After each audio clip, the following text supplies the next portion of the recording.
My name is James Rebanks and I'm a fell farmer and a writer, and I live in the English Lake District in the northwest of England, and I have a fell farm, which means I look after about 900 sheep on the land that my father and my grandfather had, and my family have lived around here for 600 plus years.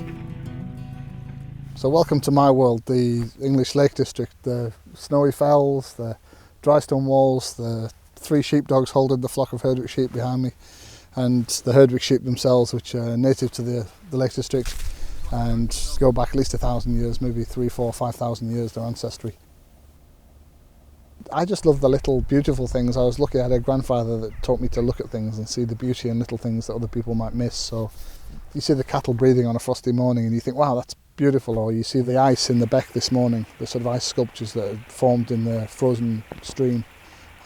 I think this is the most beautiful landscape in the world. You can make your own mind up, and I love sharing this landscape with the 16 million people that come every year. I wrote a book about my life, The Shepherd's Life, to try and explain to those people and other people what I see when I look at this landscape and what I care about.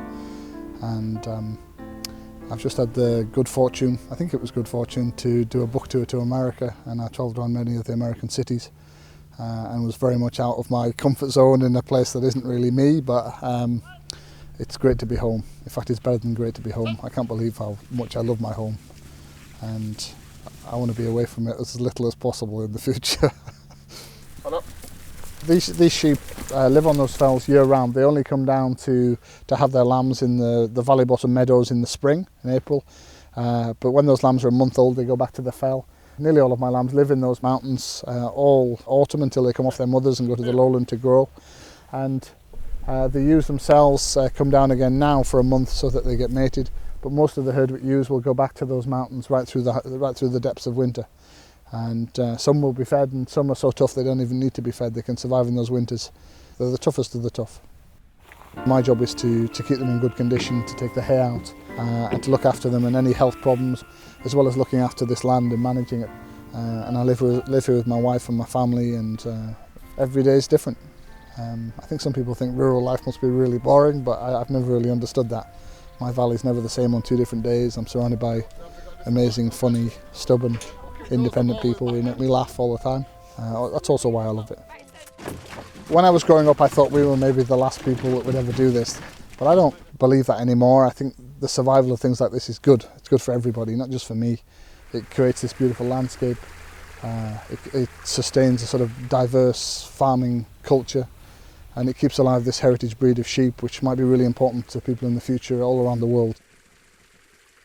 So when I was a kid, I didn't really understand the people that came to visit this landscape, the millions of people. I thought maybe they didn't see it or love it in the way that I did, but I've come to terms with that as I've got older. I realised that other people need beautiful places and places to walk and places to run and mountain bike and swim. And I'm actually proud that so many people love our landscape and love what it is and are interested in what we do. If I was being a little bit selfish, I'd say many of the locals here like winter because it's quiet and it belongs to us again. We don't have to share it with quite so many people. I think our sense of belonging and rootedness in this landscape is about getting through the winters, really. I think anyone could love it on a sunny day. It's like supporting your football team when it's winning all the time, but it's getting through the winters and the tough times that for me seal that bond and that sense of belonging and link you to the other people in this landscape. So when the going gets tough, I think it gets even more interesting.